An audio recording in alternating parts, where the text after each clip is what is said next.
good morning, afternoon, or evening, and welcome to the Bloody Disgusting Network. The following show is just horrifying. Beware.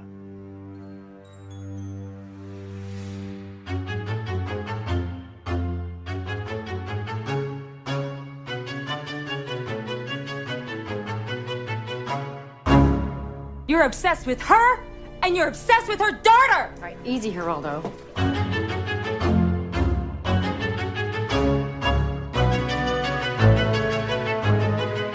And welcome back to Horror Queers. We're talking Secret Dark Castle. We're talking Canadian National Treasure, Sarah Polley. And we're talking Bad Parenting 101. And I'm Joe. And I'm Trace, and we are talking two of the most unlikable protagonists I have ever seen in a film, horror or otherwise.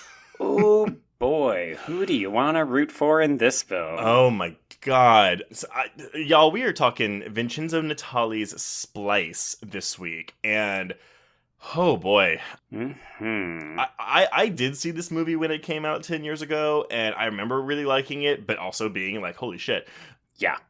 The decisions made by the characters in the movie on this rewatch, I was just like, oh my god. Oh my, no. It's just so many bad decisions, yes. And folks, if you haven't seen the film, just a quick content warning, it does involve child abuse, sexual assault, and animal death, and we're going to be talking about all of that, and so much more tonight. We really, really are. But Joe, why are we covering Splice this week? I think it's a special occasion of sorts. It's my birthday pick. Oh my yeah. god. If we're tallying it up, everyone, Joe's birthday picks have been Hellraiser Bloodline and Splice. Mm-hmm. You know what? I like to make our listeners do the work, Trace. No, that's totally fair. This is a very different film than Hellraiser Bloodline. So, I mean, you're not consistent, which I appreciate. I like to shake it up, yeah. But admittedly, this is a lot of movie, and I think we need some help, even though you love it. So, everyone, we do have a guest today, and he is the host of the Nightlight podcast, and that is, of course, Night with a K, which takes a different horror film based on the theme of the month and breaks it down scene by scene. We should also point out that it's one of our sister podcasts, since it is part of the Bloody Disgusting Podcast Network. Yeah. Please welcome Prince Jackson. Hey. Ooh. Oh, I get claps. Oh my gosh. Joe always claps. Don't feel special. I'm flattered. Prince, welcome to the show. And we talked for like a minute beforehand, but like it's nice to finally get to talk to you. Absolutely. Likewise. I am so excited to chat with you guys about Splice. I was very interested when I saw it on the list. I was like, yo. Okay. No. All right. When we have guests, again, listeners, we've already said this before, but we send people a list, we let them pick. But a lot of times, too, we try to have them kind of fit the discussion, to provide like a perspective that Joe and I may not have. So I'm really curious, Prince, what made you pick Splice? Okay, so I saw this on the list, and when I saw it, I was like, okay, I haven't seen Splice since like 2009. Right. I was fresh out of high school, I think, probably. Yeah, I just got into college and popped this movie in, and I was like, all right, okay, got it. This fucking alien thing is Adrian Brody's fucking, oh my god, oh, okay. So, I chose it specifically for that alone. I was like, I kind of want to see all of that fucked up shit again. I mean, I have followed you on Twitter for a while, and I noticed that you are kind of similar to me in that regard, where you are not afraid of a fucked up movie. I am 100% not. And I was like, this movie is like extremely fucked. And yeah, when I rewatched it, I forgot a nice chunk full of this, as I feel like I do for most Dark Castles. Shit. No, the Secret Dark Castle. I mean, this did come out after Orphan, because I think Orphan's the other one where it's like, all right, that's Orphan's true. a Dark Castle movie. It is, yeah. This one is the least like any other Dark Castle film, and it's also the only Dark Castle film to have a fresh rating on Rotten Tomatoes. Hey, Canadian to boot. Yeah. Well, yeah, Joe. So why is you have been name dropping Splice? I feel like since we started the podcast. Why? Why is this your birthday pick? What is your thing with this movie? I'm not gonna lie, I do enjoy challenging people to watch certain films. I mean, I know that you do this as well, Trace, where sometimes you'll be like, oh, someone asked me for a recommendation of a fucked up movie, so I'm going to give them Patient X or something. Yeah. I feel like Splice is just such a fascinating little gem of a film. It's the kind of thing where I honestly can't even figure out how it got made. Oh, yeah. It's exceptionally Canadian in a lot of different ways. I did mention Sarah Polley. This is obviously a Canadian co-production. It's got a lot of thematic elements that are really interesting to me because it's very much a descendant of Cronenbergian body horror. And I think in some ways, everything about this film is surface level. Like, you don't have to do digging to find the Freudian analysis in this. It's all surface level.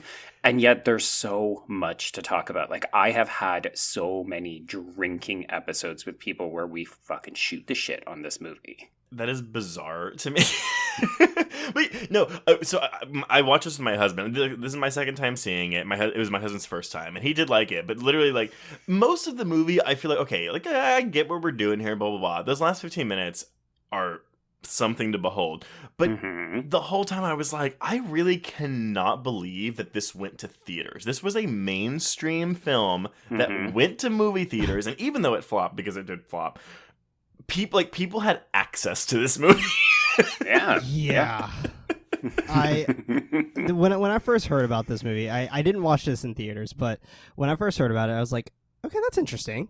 I don't know how I'm going to perceive this. I mean, it's a sci-fi film from Dark Castle that we're not really used to seeing, and this is it's very odd. It's quite auteur in a way too, which is super interesting. You know, I didn't see this in theaters. I saw this actually when I was working at Blockbuster, so probably around 2010, 2011. So, like, after it hit DVD already. I actually, like, I didn't have a strong desire to see it, but coincidentally, Bloody Disgusting has a podcast called Double Murder. They aren't as active as they used to be, but, like, around that time they really were, where they would take a movie and its remake, and then they started and comparing them, and they started moving on to, like, just movies with similar themes. Oh, did they do Bride of Frankenstein in this? No. Oh, okay. They do this and the Human Centipede. Oh, Jesus. Come on. No. Yeah, Human Centipede's a garbage movie.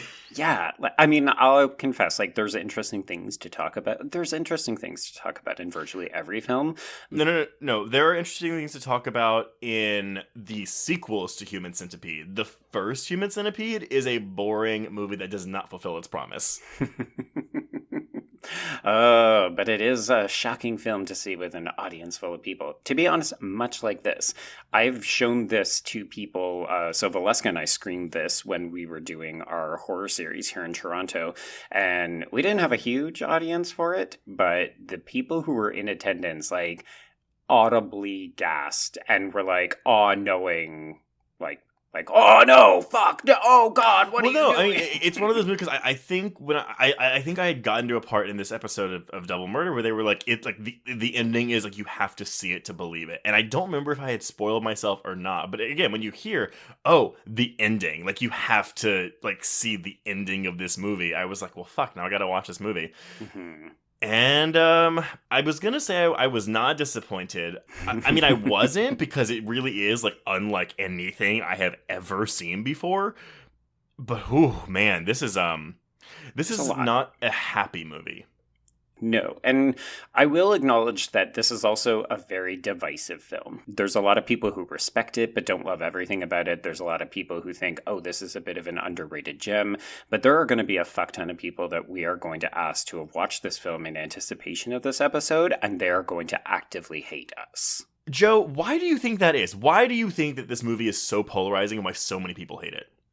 I think in part it is because of those content warnings. Like, this is a film that asks you to watch people parent for all intents and purposes, they're raising an adopted daughter, and it is eventually revealed one of them is actually like a real daughter, and right. Quote unquote. I didn't say human, I said daughter.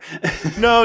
I just meant not to imply that if it was an adopted daughter, like it wasn't a real oh shit, daughter. Yeah, no, not that. Yeah. I know what you mean. They are parenting this child, and it is revealed ultimately, like incest is still one of those taboo things. So even if you want to argue that Adrian Brody's Clive character isn't related to Dren, the fact that he has a sexual relationship with her is deeply unsettling. And then the fact that this, creature, this girl changes sex. We're going to have so much fun with this. I think it's so, again, the term that I found for this is sequential hermaphroditism. Okay. I was going to go with Jurassic Parkism, but yeah, we can go with that too. That is apparently a thing that does, obviously, it can happen with certain species. Mm-hmm. That happens to like clownfish, right? Yeah, it's fish, gastropods, and plants can do that. Interesting. See, I was actually going to say, no, it is... Sarah Polley's character is insufferable in this film. And I think it's just these constant decisions where you're just like, y'all are clearly making a bad decision. And you're also just like, you're genetic engineers who are supposed to be the smartest people in the world. But again, you're going into Frankenstein territory, right? Like, you name drop right at Frankenstein, Joe. Mm-hmm. And it's very much like, yeah, this is a creator. They're mad scientists. This is what they are.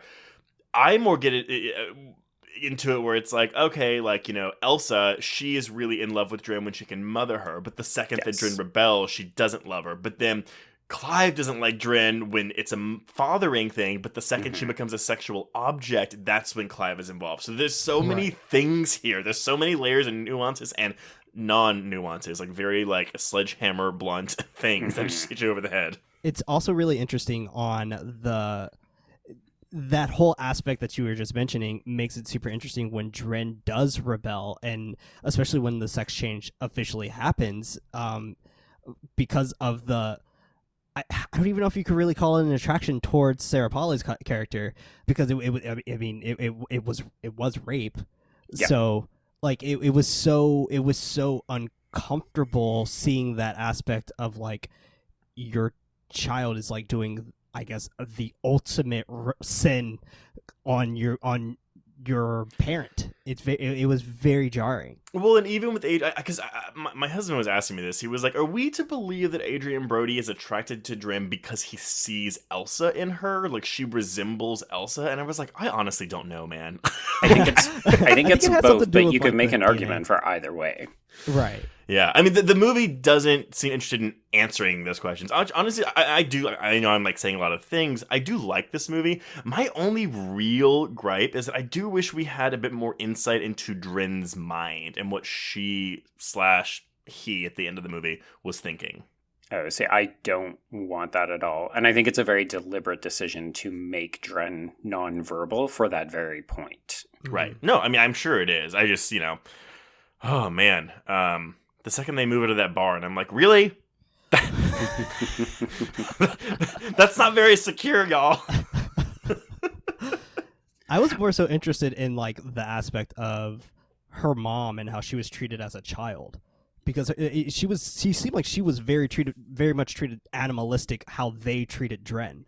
Yes, it's very much an abuse has begat abuse. Right, but the film is also not interested in delving too much into that, other than just kind of like subtle quotes from Polly's character saying, like just that her and her mom are not on good terms. Her mother is dead, but she did not have a happy childhood, and that is why she did not want to have her own child.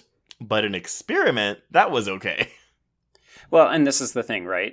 There's a very telling line partway through the film where Clive accuses Elsa of not wanting to have children. She wanted something that she could control. Right. And there's a lot of issues in this film, and one of them is very much about the idea of, nature versus nurture. But more specifically, I think it's the idea of, like, can you scientifically propagate? Like, this film is obsessed with reproduction and how people fail when they reproduce, and where science versus like humanity comes into play. It's also a very telling thing when you think about going back to like Frankenstein or Frankenism, is that a thing? I don't know. But going back to like Frankenstein and the splicing aspect, thinking about the two where it was Ginger and Harold, I think. Fred, thank you. Fred Astaire and Ginger Rogers, baby. There it is. So when that sex change happened and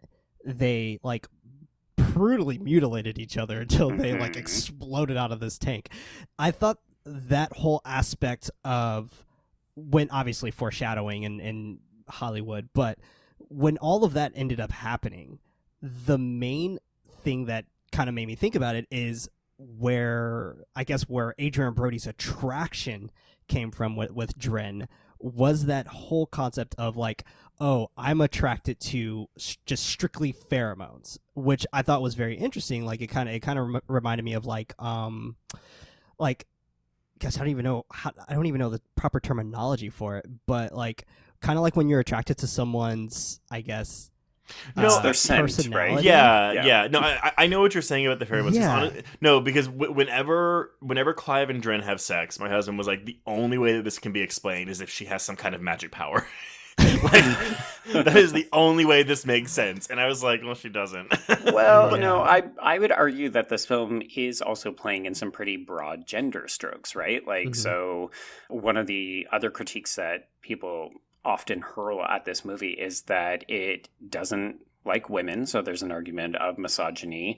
I would also argue that it's making the same kind of broad stroke arguments about men and their capacity for either sex or violence. Yeah, I was gonna say I don't think this movie likes people. Like I mean, and we can talk about the accusations of misogyny, but I don't think Clive comes off any better than Elsa. No, I think they're both quite reprehensible. I also don't think that this movie is anti-science in the way that some people seem to think it is. I think it's like, this is a depiction of two people who think that they know what the fuck they're doing, and at every turn are like, the movie literally introduces them as like, oh, we're rock star scientists who are on the cover of Wired magazine. You're like, oh, you're that kind of asshole. And they start making bad decisions from like minute one.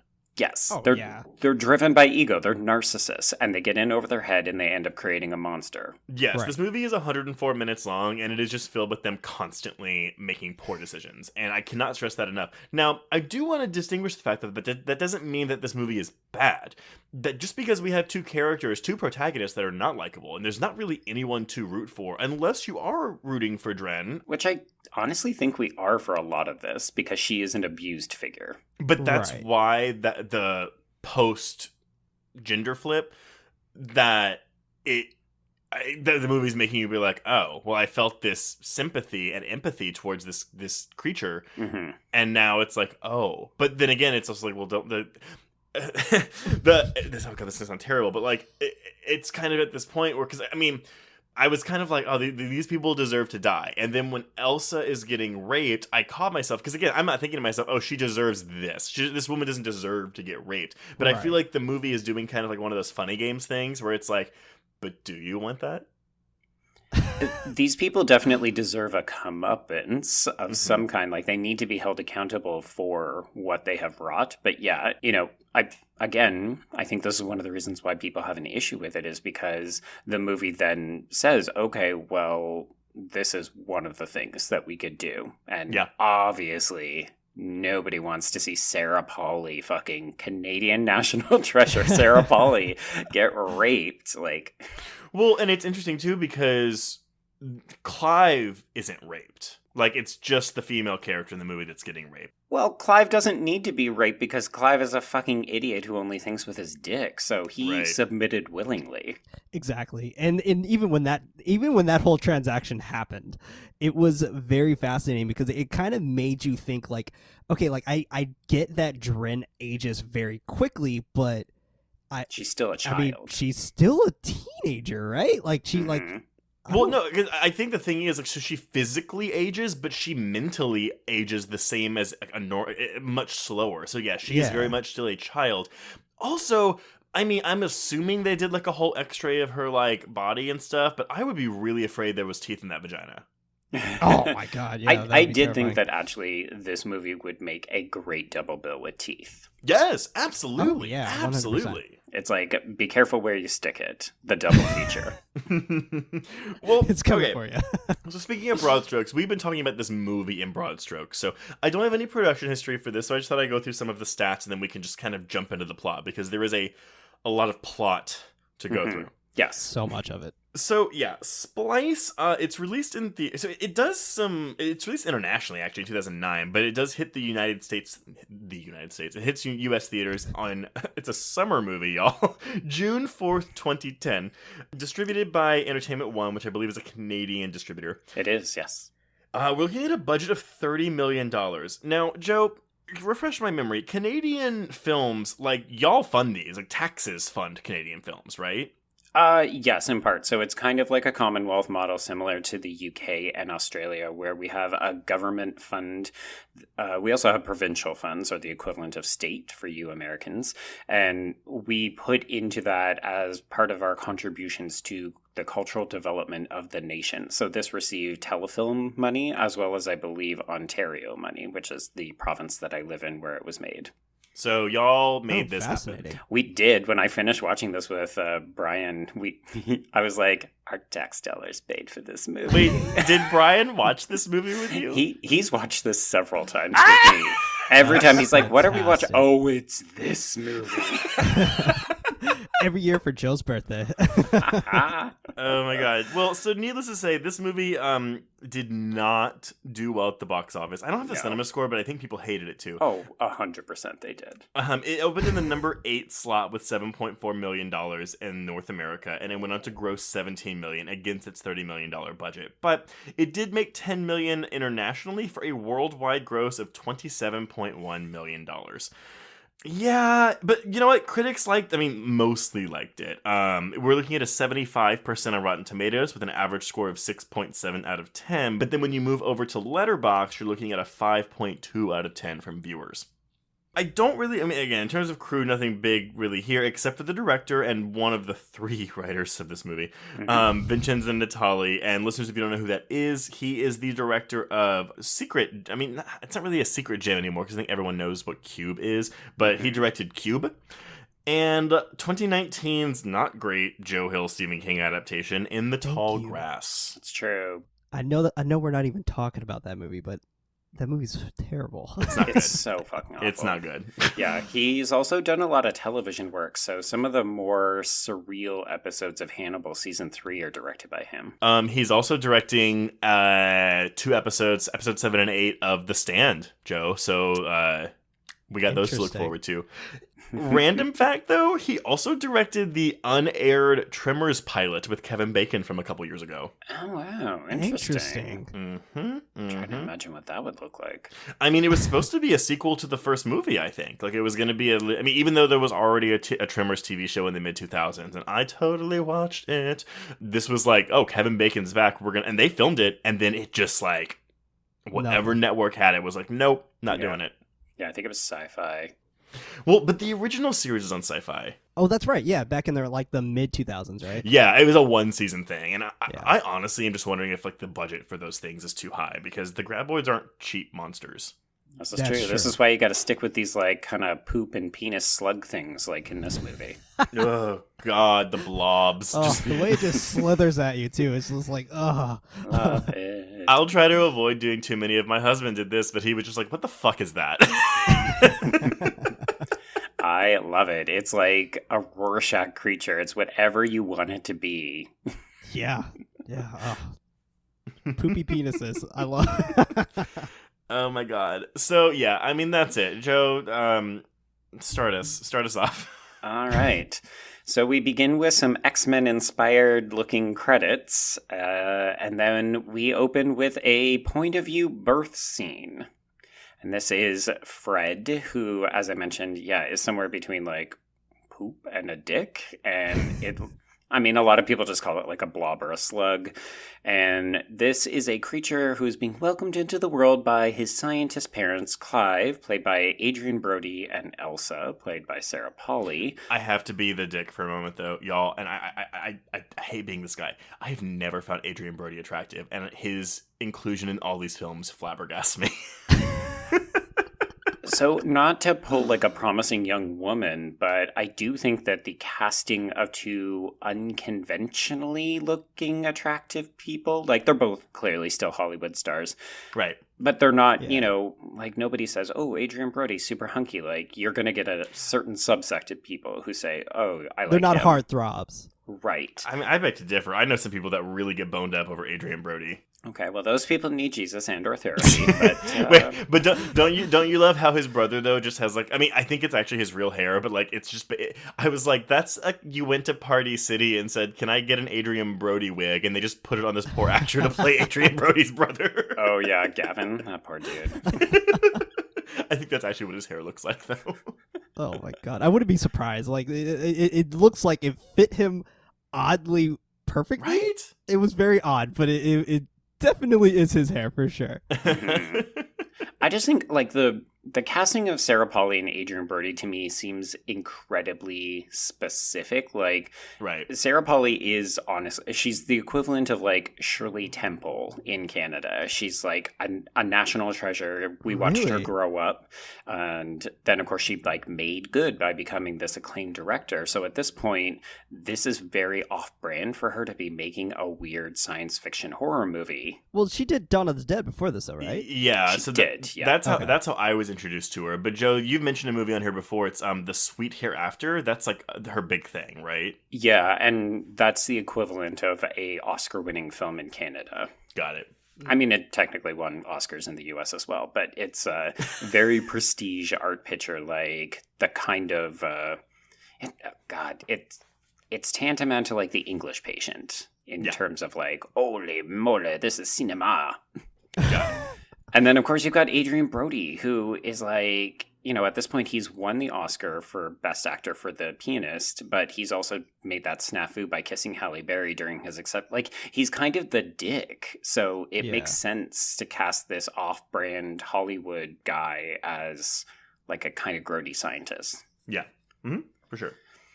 So, okay, so we've got this creature. It's obviously very, very significant that we literally open this movie with a birth scene. And the first two people that we see are these scientists who are also cooing and treating this castaway like they are the parents, right? They're stoked. Like they're just, and they're not like stoked that like, yeah, we did it. It's just like birth. It was so odd. It actually gave me really bad, not bad, because it like my wife's pregnancy was great, but it gave me those flashbacks where I was just like okay, here's the that's the placenta. Oh shit. Oh no, that's the perspective. Oh my god, we have the parenting perspective, because literally, so something I always have issues with in movies where people are like, oh, like I just fell in love with this thing that is basically like my child, be it a baby or a weird creature.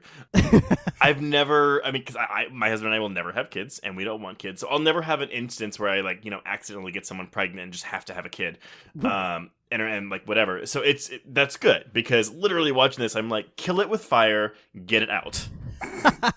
You are the Clive in this regard. I am very much the Clive, but I would not decide to have sex with it once it became pubescent. Yeah, no matter how much DNA is impacted into something that definitely 100% does not look like my wife, that is not happening. Yeah, exactly. Yeah. I will say, though, Prince, when you selected this, and I thought, we tried to get you onto the pod last year, and you were like, I can't, I'm about to go and have a baby, I'm a little bit busy. And then you come back and you immediately pick the weird baby movie. I'm just like, oh, Prince, is everything okay in your house? I mean, it's that effect, right? Where David Cronenberg had the issues of like, I guess, him going into fatherhood and making things like The Brood and so on and so forth. And and this gets compared to The Brood quite a bit. Oh, all the time. Yeah, it's either The Fly for the bad scientists, but I think this movie is 100% interested in exploring the kind of he said, she said of marriages involving children. Do y'all, I'm kind of diverting a bit in terms of just like discussion, but what do y'all think, because I mean, with Fred and Ginger, what do y'all think of the effects in this movie? Because I mean, again, bear in mind, this is released in 2009. I actually think the CGI in this is very, very good. Yeah, I'm gonna have to agree. The CGI is pretty good. Like, there's certain moments where it was like odd using CGI, like the sign for the actual facility was CG, and I thought that was pretty odd. I was like, what the fuck? What? Like, it looks like Half-Life 2. Like, what are you doing? I think all of the effects work that they do on Delphine Cheniac as Dren is quite seamless. I frequently forget that she has been augmented in particular ways. I mean, I know that they got her to obviously walk like she's wearing heels, and then they CGI remove them and so on. But I just think it's very clever in the way that it's done there, where it's obviously more ostentatious and obvious with these kind of Fred and Ginger creatures. It's uncanny, though, because, yeah, Yes. her eyes are her eyes. The CGI just used to space them apart. But every time, like, once she reaches, like, a child once she starts wearing dresses, that's when you're just kind of like, I mean, every time you look at her, it's kind of like, ooh, like, it's just uncanny. Yeah, there's something visually, your mind recognizes something that your eyes are like, what? Yeah, 100%. And it adds this unsettling nature, coupled with the fact that this creature is unpredictable constantly. Yes, yeah. Right. Put it in a children. barn. Yep. Yeah, it makes me afraid of, like, the teenage years at the same time, because I was just like, what the fuck? This, like, why? Oh, yeah. Why are you Yeah, you got acting this like to look this? forward to. I'm not excited about it. I'm not excited about it. I'm probably going to write a movie about something about that. Some fucking allegory someday. You absolutely should. So we next meet their... I was trying to figure out exactly who Barlow, played by David Hewlett, is to Clive and Elsa. Is he their colleague? Is he their PR guy? Is he kind of their superior? I'm not really sure. I mean, I was gonna say superior. Like, he's obviously not in charge of the shareholders, because that's Miss Joan French lady, Joan France. But yeah, it sounds like he's kind of like the mediator between the shareholders and them. Mm-hmm. I think he's almost their handler in a way, right? Like, if we look at them as young rock stars who are constantly getting into trouble, he's the adult who's there to pull them back and make sure they don't go to jail. I mean, Wikipedia lists Joan and Barlow as their employers. So Okay. maybe they're two different aspects of the company. I guess. Okay. Yeah, so this is where we get that quick exposition about them being on Wired, and, you know, they're wearing leather jackets, and they're on their way to meet with Joan. As you mentioned, Trey, she's played by Simona Mykonescu, and they're basically trying to pitch her that now that they've successfully done Fred and Ginger, they're ready to move on to human trials, and she, as the head of a big pharma corporation, says, no, I want patents. I would like to make money now. Yeah, so they're going to pull a protein out of Fred and Ginger to put in drugs to help cure things, which, Right. it's interesting, right? Because in any other movie, this would be like no, you're not supposed to capitalize on this. It's supposed to be like for like reaching new heights in science and stuff. Mm-hmm. But this movie, like, it starts that way because I feel like you're kind of you start out being on Elsa and Clive's side. Where like, no, they want to do like they want to do more. They want to help the world, but that not just by profiting off of drugs. And then it flips.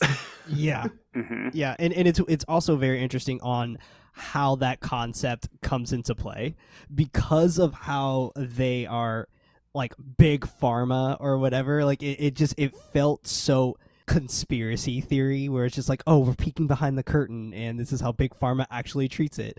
And it reminds me of that like Theranos documentary, if you guys ever seen that. I don't know if you No. have you heard of it at all? No. Oh Do my tell. fucking god. Okay, so quick tangent then. Theranos was this company that was made in the Bay Area, in Silicon Valley.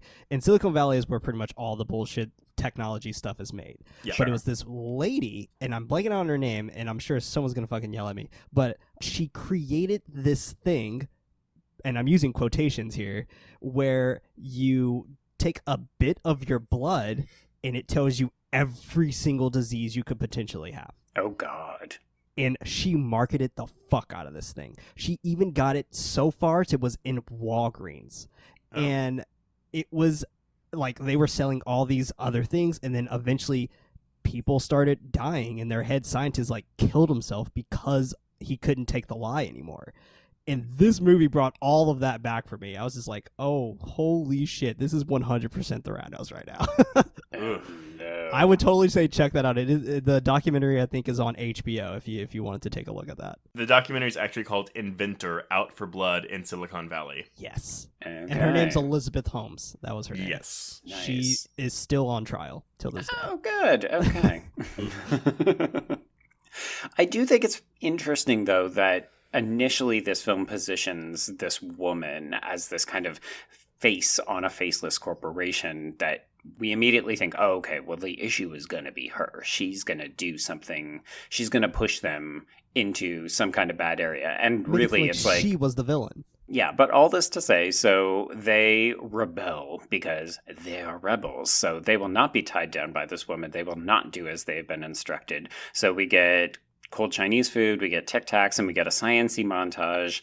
Nothing is quite gelling, though. So and this montage, though, is like, it's paired with this like fun music. And so, again, it's setting you up for a film that you're not about to get. Right. Like, tonally, it's just like this kind of, again, because the film is like, no, like, be on their side. Be on the scientist side. Mm-hmm. And well, they must have gotten like this very odd advertising from like Kid Robot. I don't know if you are all into toys or anything like that, but this was like a very hype beast thing back in like 2006 to maybe 2011, where everyone wanted Kid Robot stuff, and their whole fucking apartment, like all over the walls, was Toki and Tokidoki. Oh, is that what all the art is? Kid Robot, and it was just like, what? Did I not notice this last time? Like, just like it was everywhere, and plus, can't forget the beautiful Affliction jeans that Adrian Brody was rocking for the entire movie. Well, I mean, hey, we've got to offset the cost of some of this $30 million production budget. Give me them designer jeans. As well. Another key piece when they actually find success, so Elsa obviously changes something without Clive's acknowledgement or permission, and it ends up working, and they look at the screen, and as these like synapses or cells are multiplying and firing and stuff, Clive says everyone dances with everyone. And this movie also likes to use its dance euphemisms as like synonymous with sex and procreation. Oh, that's a good point. No, I get that. I was also, when the splice actually took, you know what it reminded me of was Deep Blue Sea. They're firing! They're firing! Oh, yeah. I mean, it's shorthand knowledge for, oh, shit, these scientists are in over their head, right? We've seen it in a bunch of other films. Actually, okay, so I'm sorry. This is a really weird tangent, but we talked about in our Deep Blue Sea audio commentary on the Patreon where it was like, I never thought that Saffron Burrows' character, even though she's like the Frankenstein's like doctor, I never thought she deserved to die. And yet you said earlier that you think Elsa deserved to die. Because she is so terrible. So I was like, no, if they had like, so I guess what people saw, because again, in Deep Blue Sea, like, she didn't originally die, but the test audiences wanted her to die, so they reshot her death, but to where Saffron Burrows did not survive Deep Blue Sea. If she had acted in that movie the way, I guess maybe it's because we don't see all these decisions, right? Like, we only see the aftermath in Deep Blue Sea. Right. Whereas in Splice, we're seeing everything before leading up to the aftermath. Well, I think also in Deep Blue Sea, and I'm going to recommend that people, subscribe to the Patreon, give that audio commentary a listen. In that film, what we're always seeing is her humanity, right? Like, she's interested in bettering mankind. Like, she may be doing it the wrong way, but she really ultimately wants to cure Alzheimer's. Whereas here, our introduction to these characters is that they are rock star brat scientists. Yeah, like they're totally there to continue their rock star fame. Well, every decision is self-serving. Even once we get to Dren's creation, it's solely so that Elsa can feel motherly. Like, it is not for the benefit of the society. It is for her benefit. And that, to me, is what makes her more despicable than Miss Susan in Deep Blue Sea. Right. That's fair. It's interesting that you say that, because the very next line that I have is Elsa goes against Clive's wishes and she inseminates the giant metal womb just to prove that they can do it. Okay, and the whole way this is presented, like they're dragging this thing on ice, and then she's like, oh, I'm gonna go in here and lock you out, and then I'm gonna make it. Like, oh my god. Oh my god. When that scene happened, I was like, she's literally locking him out of this room so she can pretty much plant this seed. Also, an electronic key lock that apparently is really easy to lockpick, as we will see later. This is true. Yeah. Well, they are scientists. Science! So a little bit of time passes as this womb gestates, and we meet Clive's brother Gavin, who is played by Brandon McGibbon. And obviously Gavin is like what are you people doing over there? How come you won't let us into this room? What are you doing at all hours of the night? At this point, we also get the disagreement between Clive and Elsa about kids. So we see them in their natural habitat, which is a very, like, schlummy, just regular person apartment. And she's like, I found us this cool looking, very cold, very sterile, very empty space. It looks like the lab. We get it, Elsa, you're a workaholic. And he's like, how about babies? Now, Trace, you've been coming down very hard on Elsa. I would like to say that I think sometimes the film conditions you to come down harder on her because of the decisions. But in this particular scene where she's like, I don't want to have a kid because of what it will do to me. And she's obviously the more ambitious of the two. And he's just like, he treats her in such a patronizing way when she is very specific about, like, I would like control of my body. This is where I'm like, oh, you're just as much of an asshole. I find both of them equally despicable. We just haven't gotten yet to, like, where Clive really is terrible. I mean, like, there are seeds throughout, but yeah, you're right. The film is positioning you to be like, oh, Elsa sucks. She's an idiot, and she's terrible, and she's dumb. We'll get there with Clive. Yeah, I would also like to even comment on Clive, like, in that moment when they're talking about having kids or whatever, and how she doesn't want to have kids, and, like, when Clive does that patronizing thing, it's like, well, this is what women are made for, kind of thing. It's just like, well, nah, dude, fuck off. Like, it is her body. And when she switches that question back to him, and he's just like, completely my body, my choice at that point, obviously. Yeah. But it's so fascinating when he still wasn't a fan when she used, I guess, science to, even though I guess having a baby is science anyway. But anyway, she used extra methods of science. Right, exactly. So she extended her extra methods of science to have this baby, and yet he still was upset about it when she pretty much like, obviously this is for the bettering of us to see if we could do it and blah, blah, blah. And he's more so just like, well, fuck, I'm a dad now. Like, I have something that I need to take care of in secrecy. And it's that whole aspect of him having to hide that. And I think that's why it probably felt like Elsa was the villain in the beginning, more so than Clive, mainly because of the fact that he was battling with the fact of, like, I'm trying to keep this under wraps. I'm trying to do XYZ to make sure this thing so we can figure out what to do with it next, and you're just trying to keep it alive and perform experiments and so on and so forth. And initially mother it. So it was very fascinating. He doesn't seem to have any kind of parenting instinct, and that, we'll get to the claims against this film as a misogynistic text, but a lot of people read, she's either too ambitious as a scientist or she becomes a complacent parent and she's too mothering. So that constantly gets undercut by Clive, who seems to be a voice of reason because he's like, no, we either have to hide it or we have to kill it because this can only do bad things for us. Until Dren gets a little bit older. So, not coincidentally, they're having this disagreement about kids, and this is when they get the notification that there's an alarm in the lab and the fetus needs to come out. I did like one reading I found was like, oh, this is a premature birth, which is kind of like all of their schemes, which are like premature and half-baked. Right. Yeah, they're not very good scientists. I mean, they are good scientists, but they're not good scientists. There is one of the grossest things I've ever seen in film in this scene, and it's when Clive cuts into Is it when he cuts it and then puts the scalpel in his mouth? In his mouth, and it's covered in goo. Trace, goo. What? That was so unnecessary. Because he doesn't even use it again after that. In his mouth. Yeah. Like, he doesn't use it. You could have just dropped it on the ground. Like, you don't use it after that. Yeah. What did you do this for? So, of course, this is our artificial insemination has now come to a, like, equivalent of a cesarean birth or a rupture. So he cuts the sac, as you mentioned. This creature-y thing falls out. I think sometimes this is why people get a little bit of Species-esque vibes from this movie, too. Well, also because she reaches her hand inside the sack before it gets cut, though, and it starts attacking her. It's like biting into her hand, or I guess it's stabbing her hand with the needle tail. Yeah.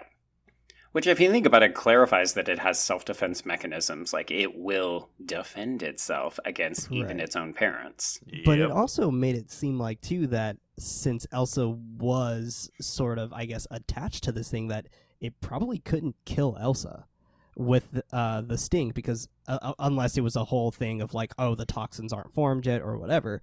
But it was interesting because since it was using its needle and it was using it on Elsa, yet she didn't die. She didn't get a puffy hand, nothing. I find that interesting though, because like, I mean, I don't know how much how much I know about snakes, but like, it's often like, baby snakes are the most dangerous because they haven't learned how to control their venom output when they bite. Right. It's better to get bit by an adult snake. And so, I mean, there's no snake DNA where we were to presume inside Dren, but I just think it's interesting.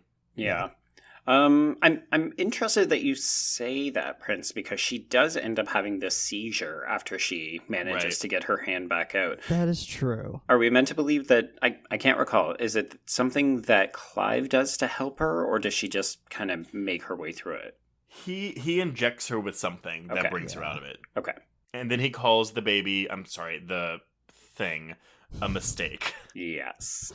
Yeah, he captures it in a plastic bin.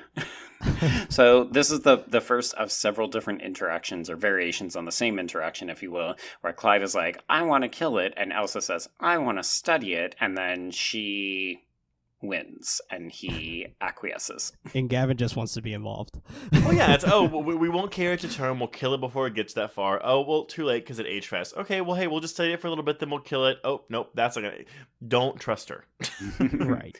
Well, I think part of this is that he allows himself, like, it's again easier to blame Elsa for allowing the experiment to continue, but the reality is that he always backs down, right? Like, and this is ultimately what ends up being his downfall, is that he is a fucking weak-ass man. So, what are you saying, misogynist and misandrist?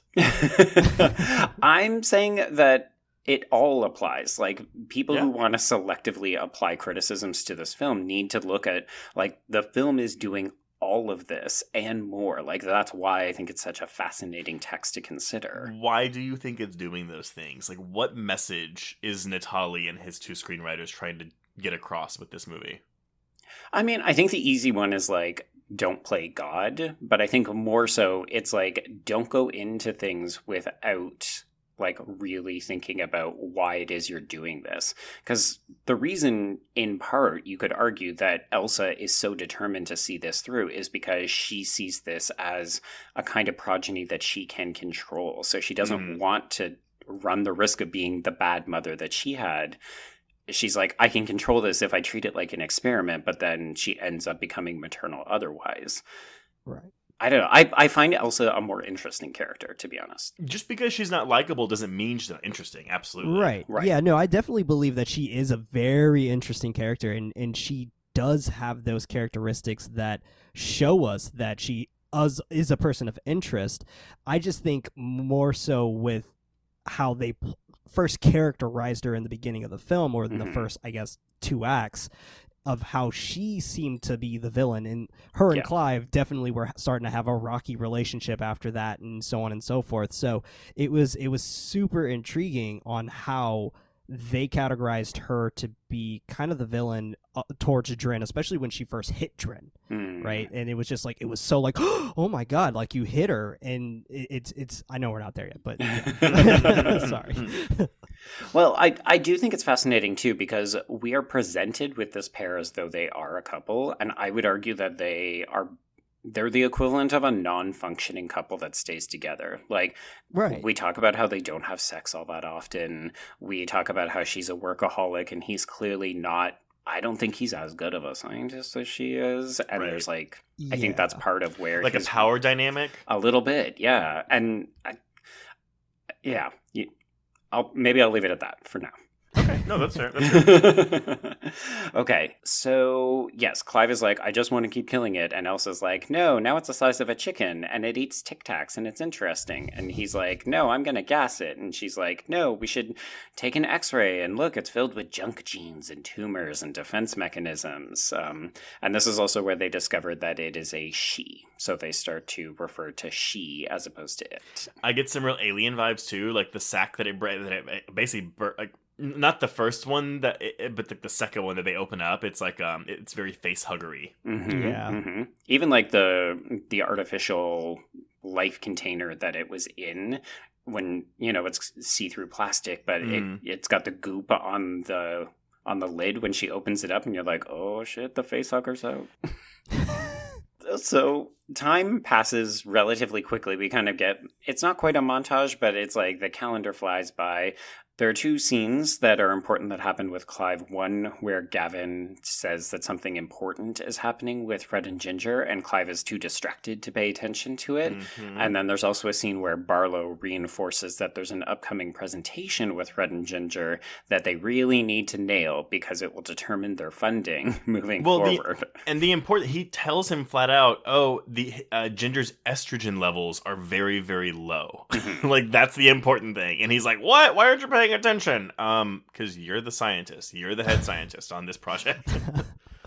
Yeah, it's at this moment where I kind of feel like Gavin is actually the most sympathetic character, because he's clearly an okay scientist. He's not like a fucking idiot like the other people who just respond to death metal when Clive tries to distract them. And Gavin seems on top of things, but he's also only got so much permission. He's not allowed to be involved in this process because these other two are like, no, we're rock stars. We want all the credit. Right. And poor Gavin's just like, man, I just want to be involved. I want to know what you're doing. Like, we're supposed to be blood. And I feel like the only time he really kind of gave a shit was when he actually got like fucked up. Yeah. Oh yeah, absolutely. Gavin does not have a great arc in this movie, but he also did not deserve that end. No, definitely not. He's just like, oh man, fuck, dude, wrong place, wrong time, I guess. So our first real hint of the parenting dynamic is when they're trying to feed this new creature. So Clive has absolutely zero parenting patience. No. And Elsa starts to laugh. So even when future baby Dren like sneezes / spits this goopy green shit all over Clive, he's disgusted, and Elsa is laughing about it. This thing is the cutest thing. I think it's so cute. And then when they have the little bottle on its tail, it's so cute. But yeah, and then it just likes these Tic Tacs. Yeah, so we should note that this is now no longer a CGI creature. It's being played by a child actress named Abigail Chu. And again, I think this one doesn't look quite as seamless as when they get to an adult version of her, but I still really like that kind of uncanniness of what is clearly a child's body with a prosthetic face mask, but like, there's just something off about it. Mm-hmm. And obviously it's probably like that slice in the middle of her head to split her eyes a little bit more. I think even having a dress on her adds to the creepiness of it. That's true. Yeah. It kind of reminded me of that ballerina, that little vignette of that ballerina inside Cabin in the Woods. Yeah. Like with the faceless ballerina. It reminded me a lot of that. Something that's supposed to be cute and disarming is actually like, is that thing going to kill me? Right. So this is where Dren inadvertently names herself with blocks, and we do learn that Dren is not, like, she's not a stupid lab specimen. She's actually got intelligence. She does have emotional maturity. And this freaks Clive out. So he gets really angry at Elsa for applauding the fact that she has, like, developmental progress. And Elsa, I love this moment where Sarah Polley, just the way she plays it, she's very mothering one moment, and then she immediately snaps into, like, scientist talk. And then she flips back to mom mode where she, like, is hugging Dren in her arms. It's actually very interesting, and my wife actually does this because my wife's also a teacher, and she'll like jump from like teacher mode and immediately into mom mode like right afterwards. And it's so fascinating that like I don't know if it's like a chemical thing from being a mom. I don't know. I don't know how to do it. I'm just like trying to figure it out. Women are just better multitaskers. Very true. Very true. She can. God, that woman has 8 arms. Okay, so this is the moment where the narrative begins to shift. So Gavin is accidentally attacked by Dren, and they realize, okay, she's becoming too big, she's becoming too loud, so they move her to the basement, and she almost immediately gets sick. And then this, to me, is the big first what the fuck moment. Yeah. Clive drowns Dren in the sink, and she would have died, except it's revealed she can breathe underwater, but then they just agree to not talk about it. Well, no, there's that great moment, though, where Sarah Polley's like, you did know, right? Because he says, oh, this is what happened. And she goes, oh my God, you're so smart. That's so great. And then it's like, oh, you did know, right? Oh, yeah, sure I did. Totally knew. Yeah, exactly. See, I read that as them both knowing that he just tried to murder their daughter. And they're like, no, we'll just pretend like... We'll sweep that under the rug. Yeah. But it's interesting, like, kind of going back to what you said about how he got freaked out by, like, her, I guess, becoming more aware and being actually intelligent. And when he was doing that, like, I kind of feel like the concept of him being freaked out, like, even if he were to try to kill it, like, it knows, like, you are physically trying to kill me right now. It's not like an insect when it's just like it gets squished. It's like pain. It's just like no, you physically know I am trying to kill you, and I would have wanted Dren to snap quicker on Clive. Like, no, I remember what the fuck you did, dude. Like, like I would have wanted that, but hey.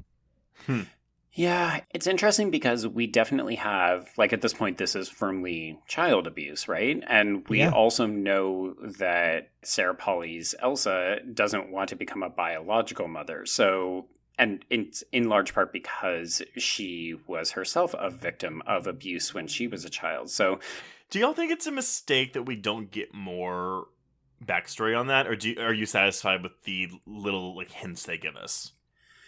It's tricky because I feel like we're given enough to know, and I don't know that getting more would have helped us to understand her any better. I wonder if it's one of those things where it's like, because we don't know exactly what happened. We just know it was trauma. And I wonder if it's one of those things where it's like Jaws, you don't see the shark, you're imagining something terrifying. So it's like we don't know the trauma, so we can only imagine what she had to have gone through to be the way she is today. I feel like that would have probably felt a little shoehorned, mainly based off of the fact that it would have probably just been a different entire movie if we would have seen the trauma, or as to kind of give us a little bit of context as to why. Because at the same time, like, even though we see Elsa going through what she's going through, trying to raise this, I don't know, thing. She really kind of takes that consideration as to her childhood and so on and so forth. But at the same time, like, she ended up to be, like, even though she's an asshole, she ended up to be, like, super successful and so on and so forth. And I feel like the trauma aspect would have told us a different story. And I just feel like it would have been a tad bit different, and it would have probably felt a little shoehorned. But I would have loved to have seen it. No, I get what you're saying. Like, the way it is, it feels deliberately vague. Whereas if they did given you more, they wouldn't have been able to devote enough screen time to it, so it would have been half baked. Exactly. The way that I've always read it is the behavior that we find abusive in Elsa with regard to Dren is what she had done to her. So, like, the withholding of affection, the not letting Dren go outside, like that kind of, it's a very polarizing way where it's like you withhold affection and then you give too much, and it gets very confusing for children. But also there's a suggestion, I think, of physical abuse. Well, no, that's 100% the thing. Because you can, yes, that's great. Because I remember watching this and I was like, when she takes away the cat the first time, it's like, it's the first time we've seen her be, like, really angry. And it's not like you did a bad thing. It's like, she, like, fucking, like, flip of a switch is angry as fuck. It's really bizarre. Yeah, like to the point where you think, oh, did you have a pet? Did you have a friend that was taken away that you were told you can't have? And Yeah. Mm-hmm. yeah. Well, and the way she talks to her is so condescending. Yeah. Right. So it's important to note that at this point, Dren is now a teenager, and she is played by French actress Delphine Cheniac. And I think, again, very significant that more or less the very first time we see her in this body, played by this actress, is when she observes her parents having unprotected sex, and Clive comes as he sees Dren watching them. Ooh. So cringe. If this, So I cringe. mean, this foreshadows the sex scene that's coming up later, and it is. I mean, I can't even. I don't even know. I don't even know, man. Like, I don't know. Well, this to me is the answer that you raised earlier. Or sorry, oh my god, this to me is the answer to the question that you raised earlier, which is he attracted to Dren solely because he can see elements of Elsa in her? And the answer is like, probably, but also he sees his surrogate daughter in a moment of sexual encounter with his wife/girlfriend. And I think it's very telling that he climaxes as he sees her watching. Like, you could read it as, oh, he's just a voyeur, but also he sees her as a sexual object in this moment and shoots. And this, I think, is it is bizarre. There's an exhibitionist aspect to his character, obviously, Sure. but it very much, like, we have never seen anything from this character to indicate that he might be like this. And I use this in quotes because I don't know what like this is. Incestual, a sexual predator. I don't know what to call him. Right. But this is not right. Not normal? Well, I don't even want to say normal because, you know. Right, we're not going to kink shame. It is not, yeah. I don't want to kink shame incest. Well, I was going to suggest kink shame and like voyeurism or exhibitionism. Oh, but... sure. But I mean, it also comes down to, though, does he view her as his daughter at this point in the film? Because again, he hasn't. He has been like, this is a creature, this is a thing, it is a mistake. He is not the one that's treating this like a child. If the role had been reversed and Elsa had seen that and gotten off to it, that to me would be more incestuous than what we're getting here. Right. Now, I'm not saying you can't read this as incestuous because it's still very much like that. But this is the first time that we see Clive not be annoyed or angered by Dren. And it's telling that it's the first time he sees her in a sexual way. Mm-hmm. This is also the first time we've seen him in a sexual way. This is the first of only 2 sex scenes in this movie. Mm-hmm. Right. So, like, the first time we see him and Elsa have sex is when he also sees his daughter and then climaxes. You're like, oh, movie. It is very telling on how the characterization behind Clive in general, right? Where when he does spot her and he does climax, at that point in time, I feel like the specification behind not only him but Dren on how she's intrigued and she's very interested in this, and that's when she kind of has that sexual awakening, right? Where she's just like, whoa, like my dad's pretty hot or whatever. So it's a very intriguing specter, and Joe, I know you're going to get to it, so I'm excited to talk about that next part.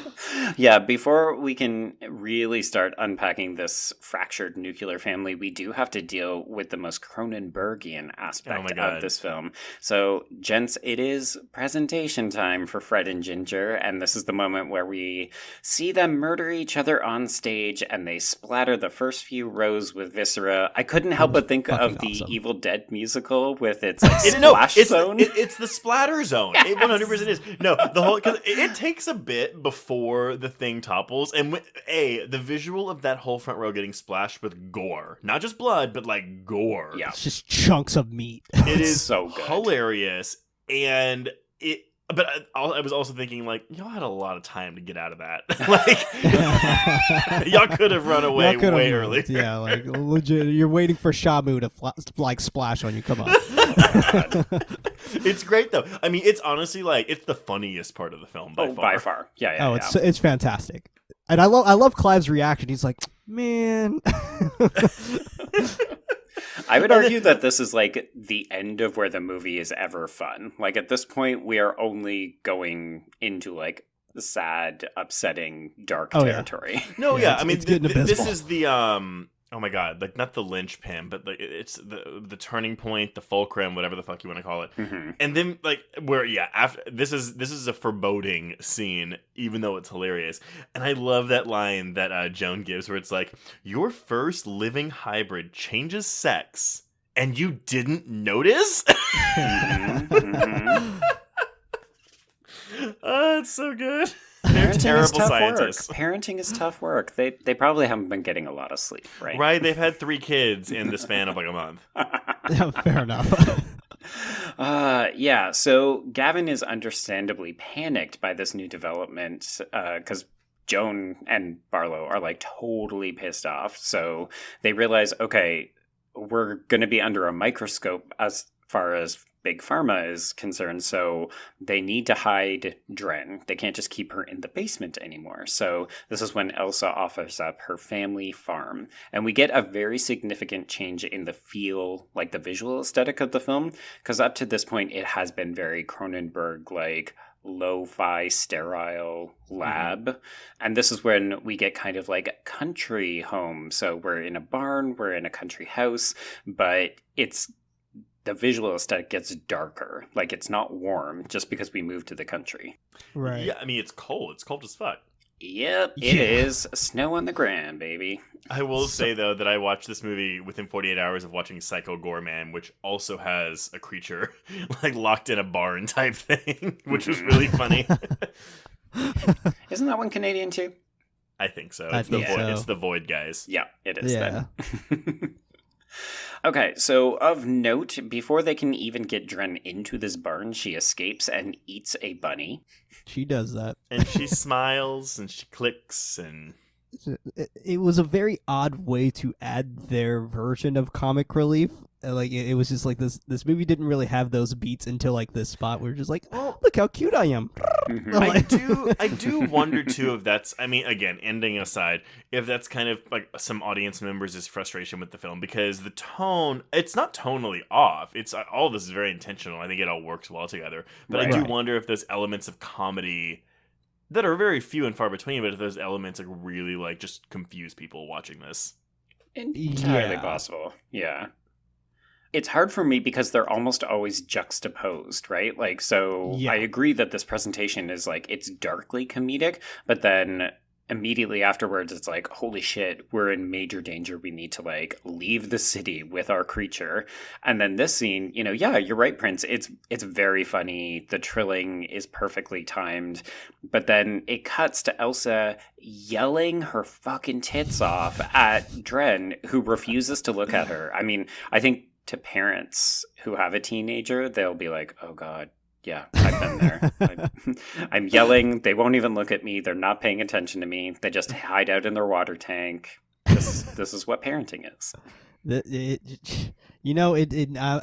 I'm here to tell you, everyone, it still happens even with an infant. So.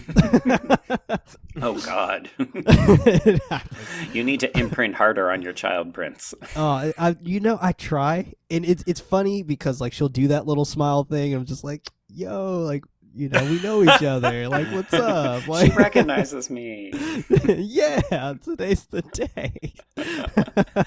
And then poop. Yes. Okay, yeah, so there's a brief scene where Clive and Elsa move into the dead mother's house. So Trace, I would say, I know you've said that we don't get a ton of it, but to me, this is the most telling symptom of some kind of physical or neglect, because we do get a quick glimpse at Elsa's room and it is like, there's no furniture. It's just super cold. Like, yeah, because Clive mentioned something about like, oh, your mother really like took everything down, and she's like, no, she didn't. Like, Yeah. this was my room.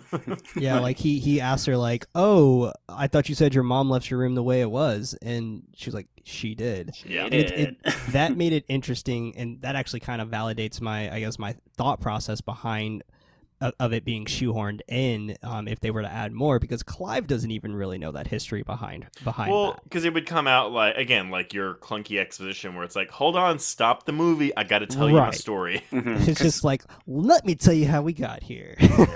Which, I mean, again, I do appreciate it. It's more naturalistic. It makes sense, because in what world would she like just say this story again? Yeah. Or we get like some, fade out flashback. Let's go sit down in this cold ass barn while I tell you my life story. I mean, other films would. We've all seen them. Yes, we have.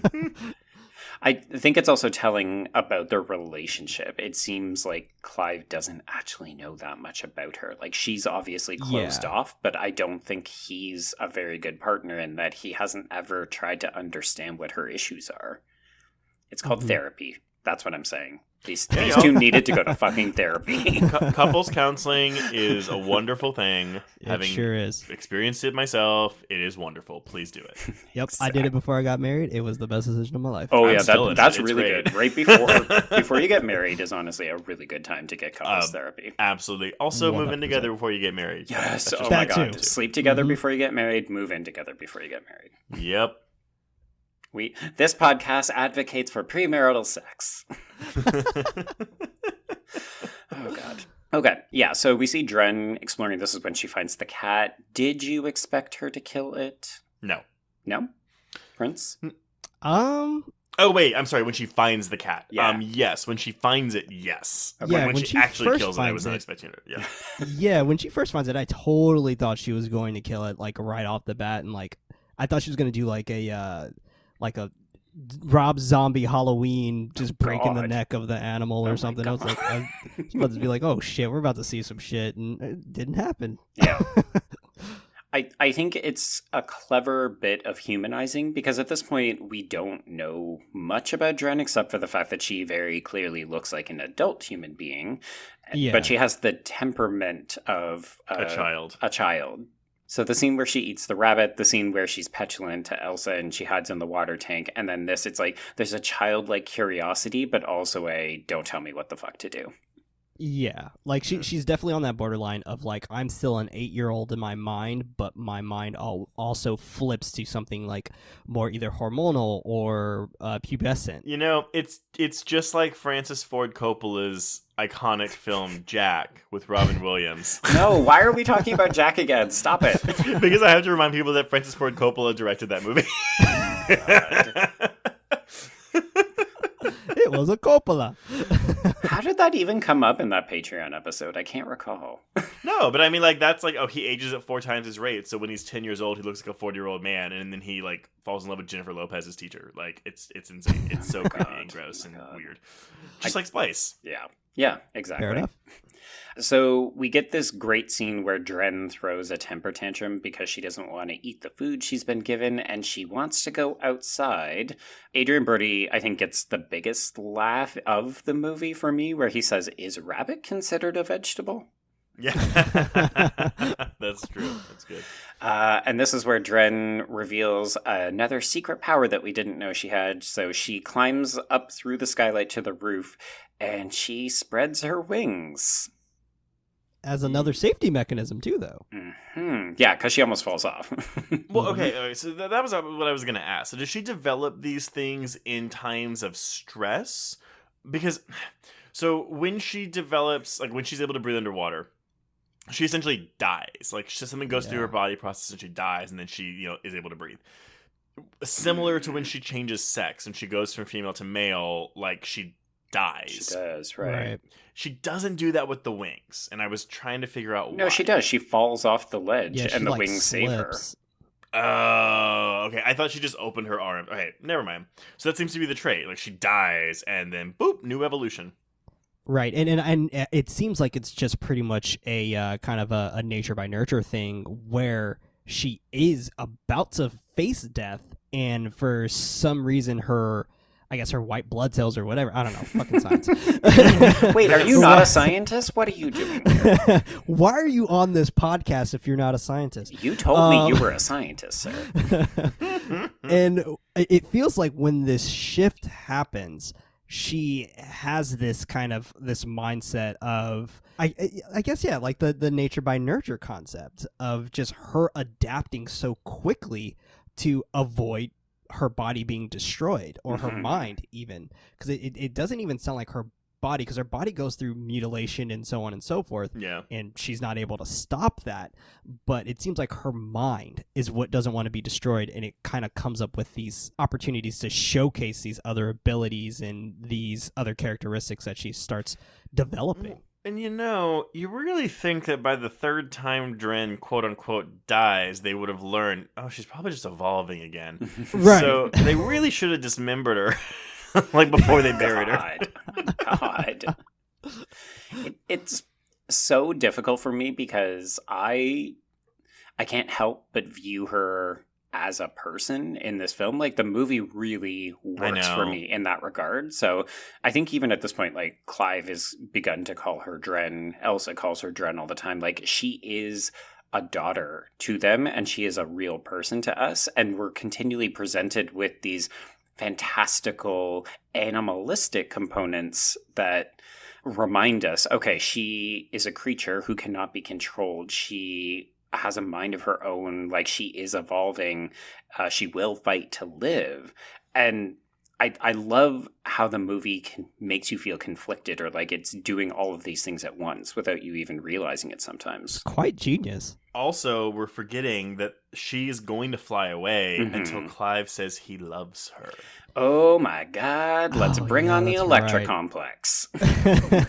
I mean, it is just like, whoa. Holy shit. Yeah, and she runs to him and they hug, and Elsa is just standing there looking like, what the fuck? Well, and this is also kind of, because not long after this is when Elsa finds drawings that Dren has done, and there's none of Elsa. Yes. And so, again, it's the second Elsa feels betrayed by her child, she turns on her, and it's just like, holy shit, girl, like, that's part of being a mom. I'm sorry, that's what you sign up for with the gig. It is, and it doesn't help that Clive then starts, from this point, he becomes fun dad. So he's teaching Dren how to dance, and he's like, eye fucking her neck. Yeah, when he stares at her neck and he's like, oh my God, you have Elsa's DNA. Oh yeah, he knew that shit real fast. He was just like, wow. It takes him so long to figure this out. Like, I don't know about you two, but the minute that she says, we should try something new during that montage of their, like, failed experiments, I was like, It happens really fast, like, because they fail a bunch, and then she just grabs one. She's like, all right, well, and here's another one. It happens fast. Come on, she says Jane Doe. Is that a trope in science movies I'm unaware of? I'm just more like, oh, really? Like, who could this have come from? Oh, just some person. Not me, the woman who doesn't want to get pregnant. Yeah. Okay, so also important to note that by this point, Elsa, because she is mad at Dren, she has taken away the cat. So she then tries to reestablish the bond by bringing the cat back, which Dren immediately kills. So why? I'm definitely taking it as, like, yo, mom, fuck you. I don't even really 100%. need this cat. Like, it's just an angsty teen thing. It's just like, no, like, you hurt my feelings, and I'm going to take that to the utmost as disrespect. So, therefore, I'm going to go ahead and show you something in return that's disrespectful that you were trying to bring remorse to. It's like when a parent tries to give their kid, like, hey, no dinner, stop it, blah, blah, go to your room. And then they come up a few minutes later and just like, here's your chicken nuggets, I'm sorry, and he fucking throws it out the door when she leaves or some shit. Like, it's that kind of concept right there. Okay, so yeah, I good. Thank you, parent. I did not put that together, honestly. I was literally like, why'd she fucking kill it? Like, she liked it. Let the record show I had the same reading. I don't believe you.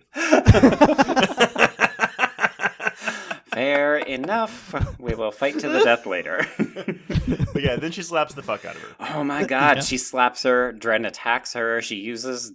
This is the first indication that tail is a very tensile because it can remove keys from people's neck. So Dren nearly escapes, and then she gets it in the back of the head with a shovel. Love it. That was a pretty funny moment for me too. Oh my god, Same. Trace, that is Same. not a funny moment.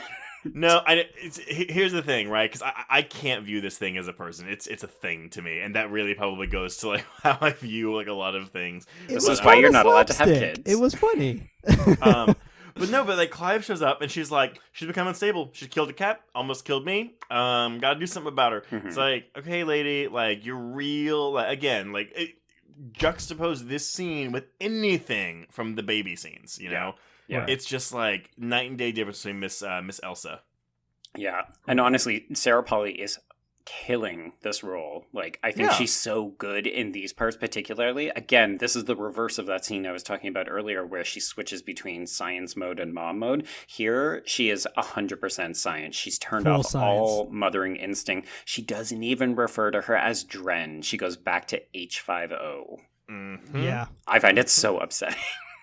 It is. Yep. It's kind of like the parent calling you by your full name. Yes. Oh It's shit, the just- middle name's out. I'm in trouble. Right. It's just like okay, I fucked up. I should have killed that cat. Got it.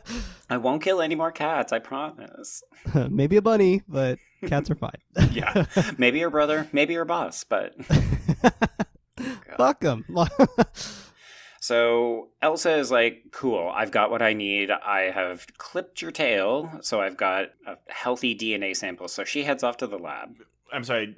We're glossing over this mutilation scene a little bit, but like this is a rough brutal-ass scene to mutilation watch. scene. Like, I mean, like what's the equivalent, right, for like human babies? Like this is like you, I don't know, cut its butt off. Yeah, it's- That is where you go? I was going to go with circumcision, but sure. Yeah.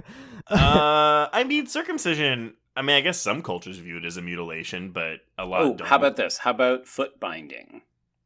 That seems pretty Yeah. fucking rough. Oh, or even female circumcision. Actually, if you really want to God. go there. Okay, yes, Oh, there we shit. go. That Yeah. is the Yeah. terrible one. That, let's Yeah. say that's the equivalent to what this is. It's rough. It's really, really rough. And it's Yes. kind of long. It Like is. it's uncomfortably long, but it's like just the right amount for you to be like, "Ooh, fuck," and then she's just like, "Experiment." Yeah, I will say in some of the claims of misogyny, this is one of the scenes that comes up somewhat frequently. So the shots of Dren's exposed breasts and the way that she is obviously like in pain and is Oh, sure. very upset. So people are like, "Did we need this? Is like this is a mother I harming her think child?" we do need this though. I really think we need this scene because this is really showing like Elsa is like, nope, like done. Yeah. This is no longer my child, and that's also why it was easier, right? Like she didn't have a child by quote unquote natural means, Right. Mhm. which makes it easier for her to just give up. This is a thing to her now. Whereas if we're the way Hollywood likes to show it, is like, oh, like, you have a soon-to-be mother who doesn't want the child, but then, as soon as like she holds the baby, it's like an instant bomb, blah, blah, blah, blah, blah. And this is directly going against that. And probably also why Elsa wanted to make it, I mean, like Clive says, it's an experiment she can control. Yeah. Because it makes it that much easier to give it up when it doesn't live up to everything. Or I guess whenever Elsa's gotten Right. her rocks off on her mothering duties. Oh, God. Yeah. Even taking this a bit further, because I do agree with you. I do agree with you, Trace, where this is a pretty important Mhm. aspect of her kind of like turning that sense of her humanity off. Mhm. And with that reality of like her feeling a little bit easier to kind of let this go. And it's interesting because I don't even know if you two know this about me, but I was in the foster care system for 18 years. Oh. And with that, like, this honestly gave me a lot of those types of flashbacks Oh, God. of seeing that aspect of like someone who does abandon their child and so on and so forth. Mhm. And it is very much like that, where it's just like, all hope is done. Like, I'm done with you. Like, you either Mhm. disrespected me, or I don't see anything in you, or I don't see myself in you anymore. And it very much was a telling scene like that. Yeah, no, I mean, I raise it. I don't agree with it. No, yeah, for sure. Right. No, I definitely, I'm with you on that too. Yeah, this is so important too because from this point on, Elsa has no maternal instincts to Dren. Like, we will Yes. never see her. Well, nope, I take that back. She does cry. Never mind. Well, Oh, that's she's true. about to walk in on something that's really going to seal the deal for her. This is true. That's All right, fair. so let's get to the first of two controversial moments in this film. Yeah. So Clive is more or less seduced by Dren. She clearly knows what she's doing. She entices him on the camera, and then he comes in, and they fuck. So apparently this scene actually was longer, like a lot longer and a lot showier. But in test More screenings, showy than this? in test screenings, this was weird. The quote that I found said, "In test screenings, critics complained about it," but I was like, "But critics don't go to test screenings." So I wonder if it was supposed to be like, "Oh, critics of the scene." Oh, interesting. But yeah, apparently it was longer in original cut. Huh. This is bizarre. I mean, this is essentially, it's not only incest, but it's also kind of bestiality. Yeah. Oh, yeah. Yeah, because she is comprised of animals. Yeah. Mm-hmm.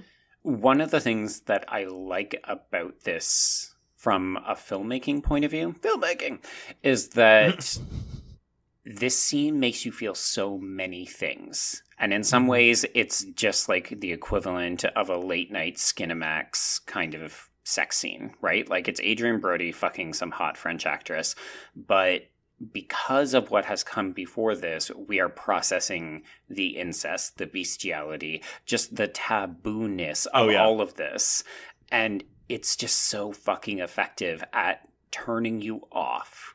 I mean, even as it's turning you on, because the casting of this actress has been very deliberate. Like, she is obviously attractive. She has been costumed in short, revealing dresses. Like, she is meant to be a sexualized figure. And this is very much like, oh, you found her sexy earlier? Well, here she is. She's nude. She's fucking her dad. my notes, my bullet of notes for this scene. Oh, Jesus, this sex scene. Mhm. Wings. Gross. Body horror. Nope. Weird.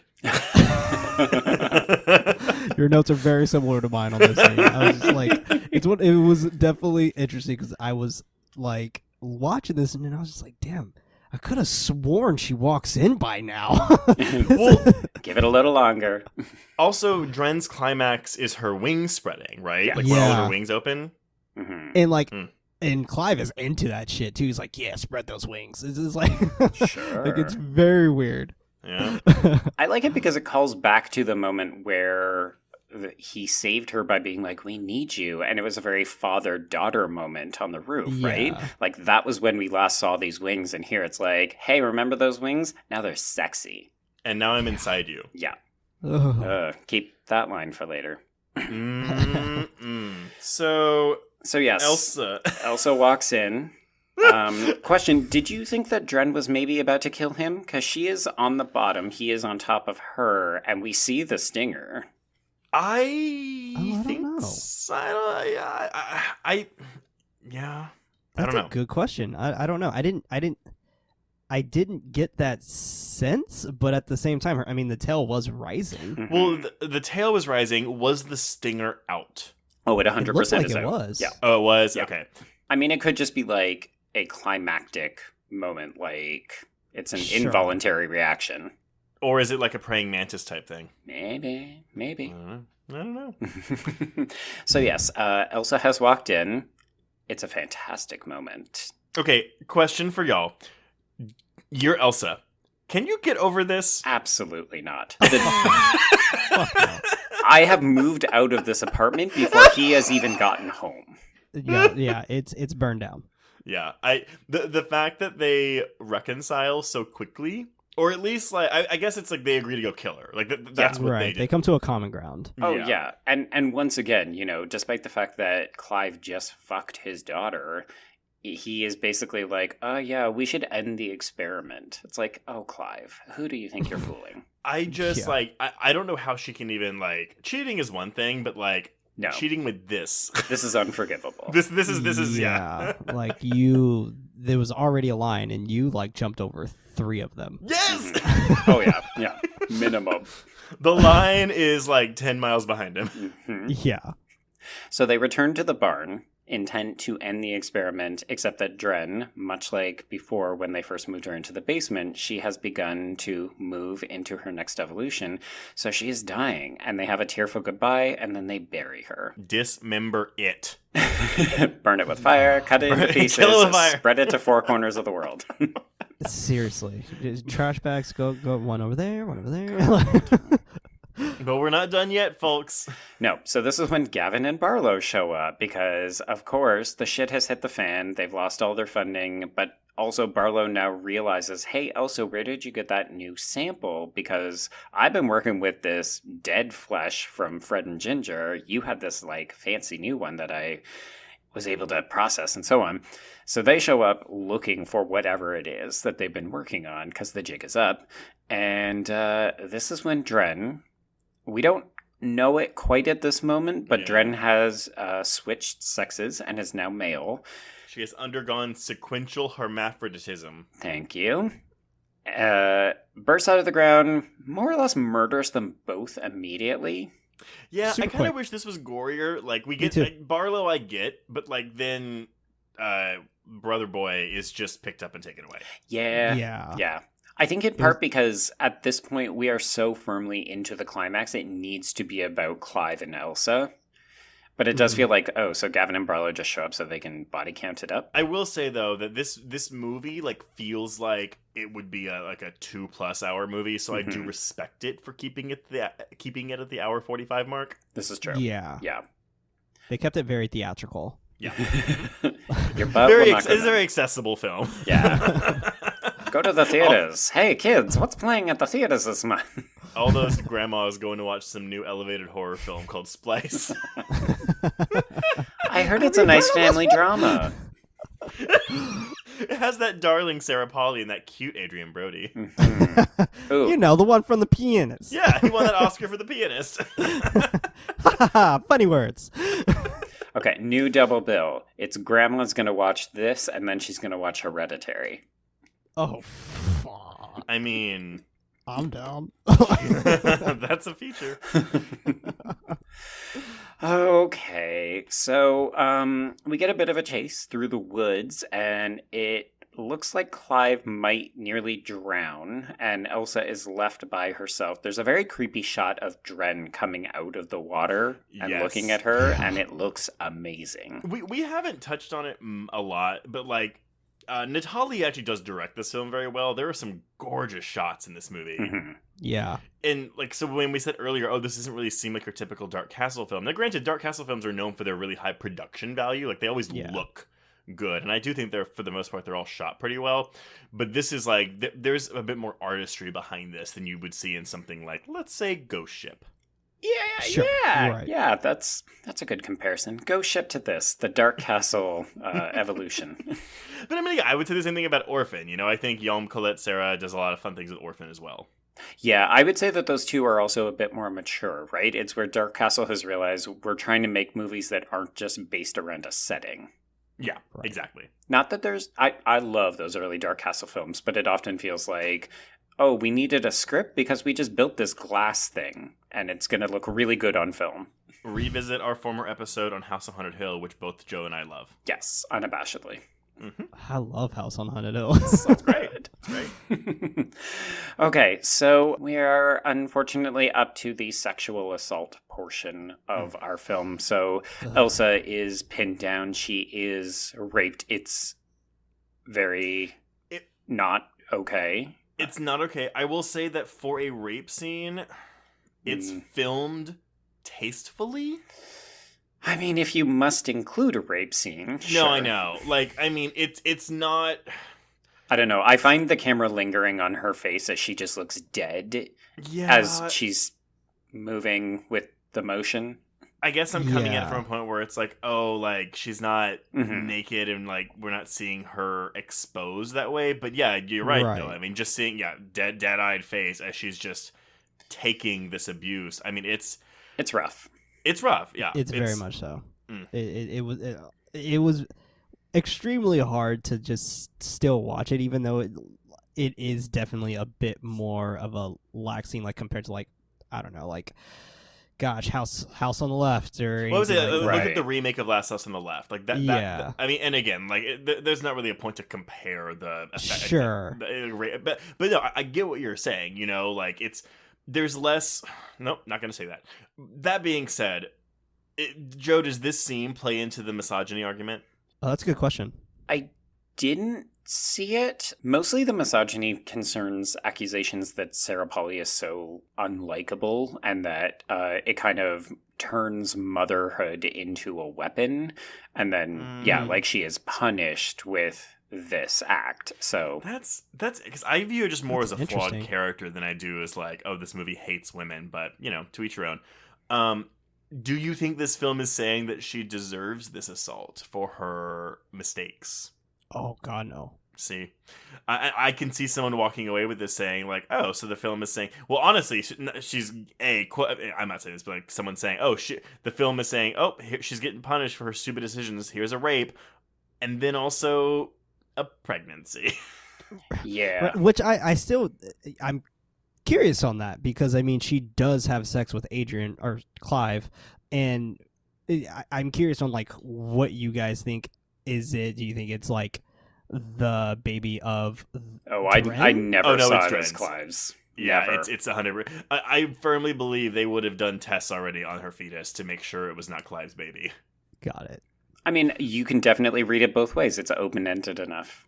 Right, yeah. I mean, they definitely made it seem like, oh my God. Okay, it's wait, the hold that thought, Splicer. because I have thoughts on that too, because this is going back into like, soulless scientist territory with her. Mhm. But yeah, this, I mean, I can only imagine being in theaters, watching the sex scene between Dren and Clive in a theater. Oh my God, yeah. Right. Of unknowing people, and then you get this rape scene. I mean, Yeah.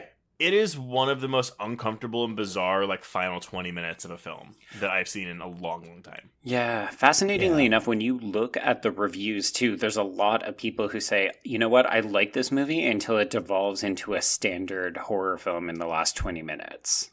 See, and Which that to me, makes I'm just like, I don't think you watched the rest of the film, because everything that Right. happens, as much as you may not like it, both the incest sex scene and then this sexual assault rape scene, both of them have been foreshadowed heavily Oh, yeah. by Yeah. the preceding like hour and 20 minutes.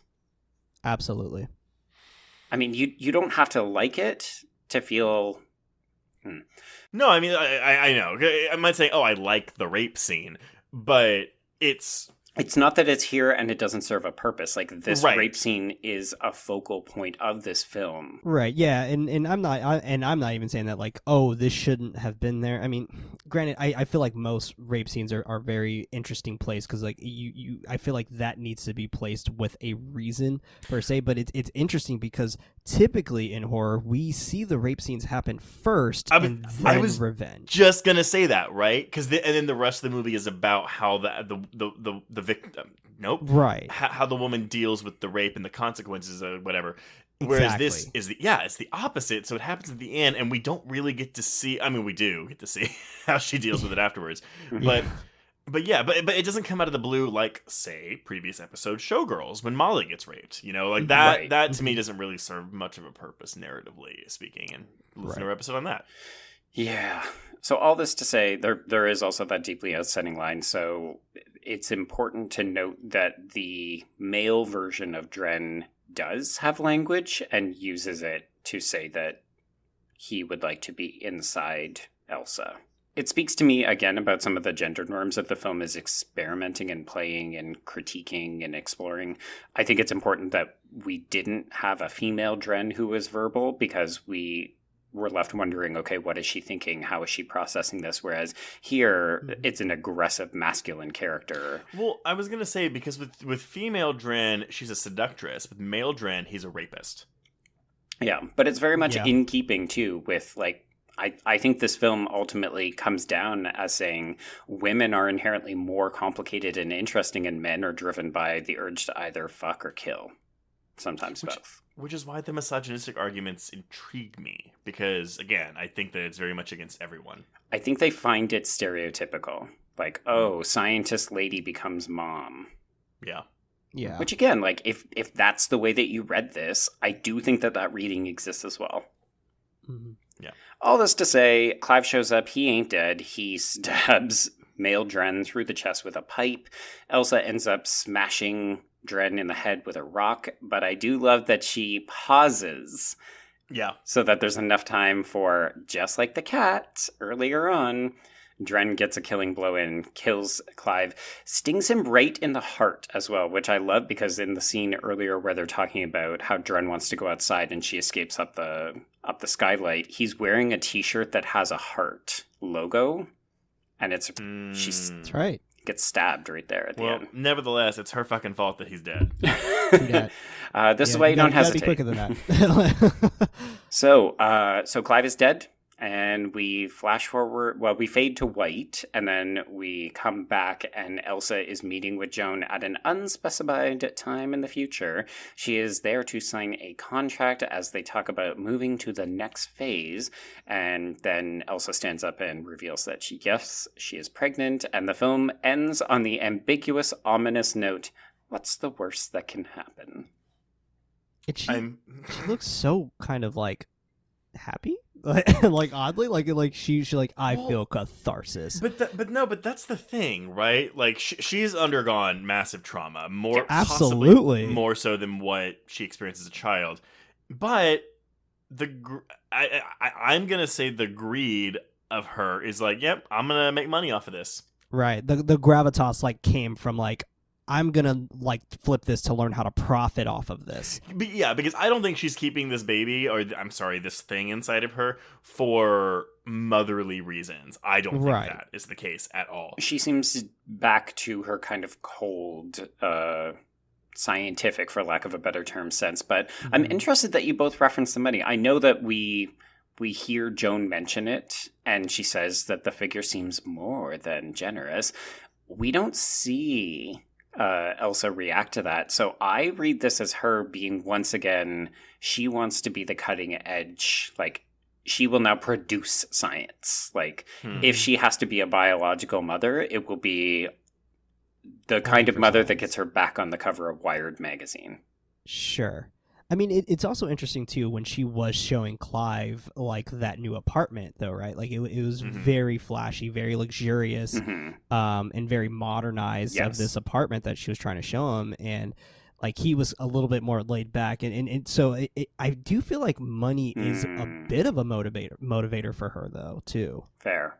That is very fair. Yeah. Yeah. I mean, here's the thing. Do you leave this film being more empathetic towards Elsa, or are you still kind of like, oh, she's a cold-hearted bitch? I didn't feel empathy for anybody except for Gabby. Yeah, I'm more or less the same. At this point, Elsa is a bit of a closed book. I don't think she's accessible to the audience anymore because of what she's gone through. So we're left to project our judgment or our empathy onto her. So you can either feel like, oh, shit, she's pregnant. She's like, who knows what the fuck is going to happen to her? You know, right. Joan even says, oh, there could be risks associated with this. And the other version is, okay, yeah, she's going to profit off this either professionally or financially. And she has internalized that and she's okay with it. And she's, I don't know, I kind of read it as she's got her agency back, but it's in like the most terrible way. Well, nevertheless, I don't think any audience members liked her or anyone else because I just looked it up. They did give this a cinema score of a D. Oh, yeah. Not the F, though. Not the dreaded F, which I'm surprised by. But honestly, when was the last time you ever heard of a film get a D? Like, F is kind of a badge of honor where you can say, ooh, audiences hated us so much, we're going to become a cult classic. D is like, get the fuck out of town. Hereditary is a D+. Oh, God. Oh, wow. Mainstream audiences, y'all. There we go. Grandma, did you like Hereditary and Splice? Just pick a movie from each letter grade in the cinema score and see what you get. Like, just work your way from F to A. Absolutely. So there is one final thing, and I wanted to adopt the Michael Verratti approach of doing this. So I do think that there is a potential trans reading to be done here, and we're not the ones to do it. But I would be very curious to hear from our trans or non-binary listeners about how they see the sex flip from female Dren to male Dren. Yeah, I would agree. I will echo that sentiment. I tried to find something, and it doesn't seem like anybody's written on it. So no, I would really? love to hear. I googled like Splice trans, and like nothing was really coming up. Mm-hmm. Oh, interesting. So I mean, but it also just well, and that's the thing, right? Because like we presume, because we don't know the inside of Dren's mind, it's gender identity because she acts on both. Well, I'm not gonna go there. Whatever. Let us know. Fair. Very fair. Yeah. Okay, well, that is Splice. Final thoughts, everyone, to kick off Joe's birthday? Happy birthday, Joe! Yay! Happy birthday! Well, because it's my birthday pick, I will go first. Yeah. I can say I like this movie a little bit more every time I watch it. I don't think it's a film for everyone, obviously. What? But there is so much going on in this movie. It's got so many ideas. Even if you don't think it all works, there's so much to talk about. And I love the kinds of films that can spur dialogue. I also actually do enjoy this film. I'm excited to see it again in like another like 5 to 10 years, though. I'm not gonna lie. Like, take a breather, and it did take me 10 years or more to watch it again, and it was interesting seeing it from a different lens and a more of a critical perspective. I felt like, yeah. So I'm excited to see it again, but in a few years. Okay. Yeah, no, I mean, I do. I know I like bitch about it a lot, but again, that's where I'm distinguishing. Like, just because I don't like just because I find the characters unlikable doesn't mean I don't like the characters. Right. That's a big distinction there. Right. I like this movie. It's definitely one that I actually want to show people because this is one where it's like this movie will get a reaction. Oh yes, yes. And so I think, but again, like without them knowing anything, and I know we actually have a lot of listeners that listen to our episodes, even if they haven't seen the movie. This is one of those cases where I'm like, oh, I wish you could just watch it, because hearing about this and then watching it, it's not going to be the same. I mean, you'll still react to it, but oh yes, yeah, it still works even if you've seen it a couple times. But that first time, this movie is 10 shades of what the fuckery. Yeah, it really, really is. Definitely. And on that note, I mean, I can respect it for that. It's not a favorite, but I like it. Good, yeah. Okay, well, before we announce what we're covering next week, Prince, well, tell everyone where they can find you on social media and talk about your podcast. This is the chance to promote yourself. Yeah, so you can find me over on Twitter at The Head Knight, and that's also Night with a K. You can also hear my voice on Nightlight, a horror movie podcast on the Bloody Disgusting Podcast Network. And yeah, I'm on Twitter pretty vocal. So yeah, if you want to talk to me or chat, I'm more than happy to chat. Well, Nice. Thank you for coming on. I'm surprised Joe got a guest for this movie, and I'm glad you volunteered. No worries. Yeah, I was happy to do so. Thank you for having me. If you want to get in touch with us, you can reach us on Twitter and Instagram at Horror Queers, and join our Facebook Horror Queers group to hang out with other listeners. If you have a moment, please rate and review us on your podcatcher of choice. If you want even more Horror Queers content, please support the show by becoming a patron at patreon.com/horrorqueers. So this is our first week of February. We have released a mini-sode on religious horror to pair with our upcoming full-length episode on Saint Maud. We'll also be having another mini-sode of ranking the Wrong Turn franchise in preparation for the new reboot. Yeah. Okay. That's for that. You don't have to have seen any of them to listen to that mini-sode either. Yeah, don't watch the movies, just listen to us. It's fine. We'll tell you what's important.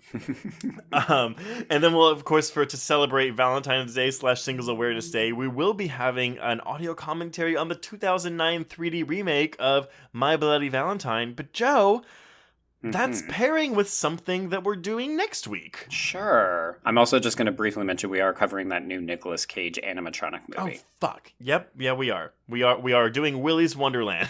So there you go. Okay, now what are we doing next week? There we go. Okay. So we're double billing this, mother. So we're going to be getting our My Bloody Valentine on twice, Trace. We're doing the 2009 for an audio commentary, but then we're going to do the original 1981 Canadian back-to-back Canadian Weeks classic. I was going to say, you're really stacking February with Canadian films, but listeners, don't forget, my birthday pick is coming up at the end of the month. Last year it was Zombievers. This year is, I don't know yet. I mean, I do, but you're going to find out later. Yeah. It's also a pick. It's a movie. It's also a pick. But on that note, we can cross out Splice. Yes, and cross out horror queers.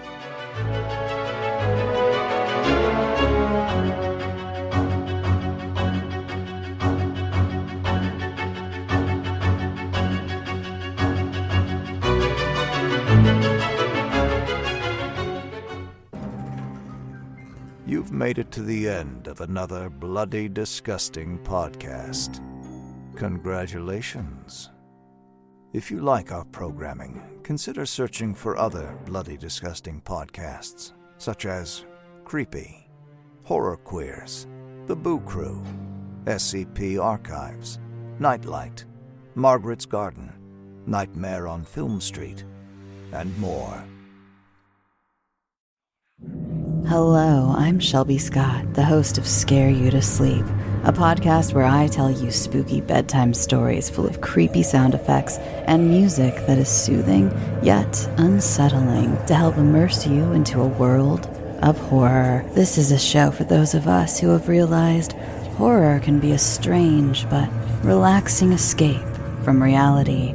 Speaking of escapes, sometimes I lead you through guided nightmares, like a guided meditation, but instead of flowery meadows, I take you on a journey through your own personal nightmare. So come get lost in the terror with me. Listen to Scare You to Sleep wherever you listen to podcasts, or find us online at bloody.fm. Sweet screams.